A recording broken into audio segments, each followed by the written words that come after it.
Have you ever stopped to really think about the company you keep? I mean, beyond just who you like hanging out with. What if there's something more going on? What if your company, what ancient texts call sangati, is actually a kind of, well, an electric transfer happening between people? It's a pretty wild idea, right? Let's get into it. You've definitely felt this. You spend time with an inspiring, positive person, and you walk away feeling like you can take on the world. Then, maybe you spend an hour with someone who's super negative, and it's like your own battery just got drained. So why is that? Why do we seem to literally improve around good people and, well, degrade around not so good ones? What's the cosmic secret hiding in plain sight here? To figure this out, we're going to look back at some timeless wisdom. Turns out the answer might not be in a modern science lab, but in an ancient sutra all about the power of influence. Just listen to how directly this ancient scripture puts it. Man begins to become like the company he keeps. It's not a suggestion. It's laid out like a fundamental law of nature. And it gives us this key term, satsang, which means keeping the company of the righteous, as a serious tool for self-improvement. Okay, but this is the crucial question, isn't it? It's one thing to hear this as ancient wisdom, but it's another thing to understand how it's supposed to work. What's the actual physical mechanism that lets one person's vibe influence another's? Well, the explanation lies in a concept that, I'll admit, might sound a little like science fiction at first, but stay with me. It's presented as a basic human reality, our very own personal electrical aura. The ancient term for this is manavya vidyut, and it literally translates to human electricity.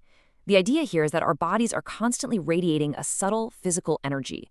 So this isn't just a metaphor for a good or bad mood. It's talked about as this real, tangible field that influences not only us, but everyone we come into contact with. Now, I know that can sound a bit abstract, so let's use a super simple and powerful analogy to make it crystal clear. Just think about the fragrance of a flower. You don't have to touch it to experience its scent, right? And this is where that analogy gets really interesting. A second sutra explains it just like this. A flower is constantly sending out these tiny particles, its fragrance atoms. The thinking is that our bodies are doing the exact same thing, but with what are called physical electricity atoms, just casting them out into the atmosphere every single moment.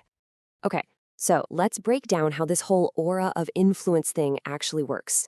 First off, you are constantly radiating these electrical atoms. Second, those atoms build up around you and they form a personal energy field, an aura. Third, and here's the kicker, when you get close to another person, your energy fields start to overlap and merge. And the result? This merger isn't just passive, it directly influences your thoughts, your emotions, your entire state of being. So what does all this mean for us? Well, it builds to a really important point. If we are constantly exchanging this subtle energy with everyone around us, then who we spend our time with becomes one of the most critical decisions we make. It's really about consciously choosing the charge of the company you keep. And that leaves us with a really personal and really powerful question. Something to think about not just right now, but every day. Whose electricity are you absorbing?